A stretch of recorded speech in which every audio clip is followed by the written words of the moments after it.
بسم اللہ الرحمن الرحیم۔ محترم ناظرین، السلام علیکم ورحمۃ اللہ وبرکاتہ۔ مولانا فضل الرحمان ایک بار پھر حکومت اور اپوزیشن کی توجہ کا مرکز بن گئے۔ تفصیلات کے مطابق جمعیت علماء اسلام کے سربراہ مولانا فضل الرحمان ایک بار پھر حکومت اور اپوزیشن کی توجہ کا مرکز بن گئے ہیں۔ سربراہ JUI سے ملنے کے لیے پہلے حکومتی وفد پہنچا، جہاں وزیر قانون اعظم نذیر تارڑ نے آئینی ترامیم کے مسودے پر بریفنگ دی، جبکہ مولانا فضل الرحمان کی تجاویز بھی زیر غور آئیں۔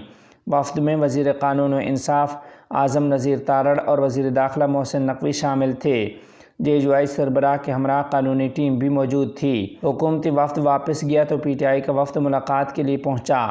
PTI چیئرمین بیرسٹر گوہر کی قیادت میں PTI وفد مولانا فضل الرحمان کے گھر پہنچا، جہاں سربراہ JUI نے ان کا استقبال کیا۔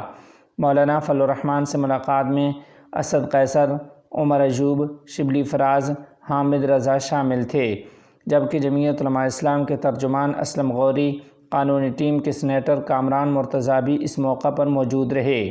اس سے قبل وزیر اعظم شہباز شریف نے بھی جمعیت علماء اسلام کے امیر مولانا فضل الرحمان سے ایک ملاقات کی تھی۔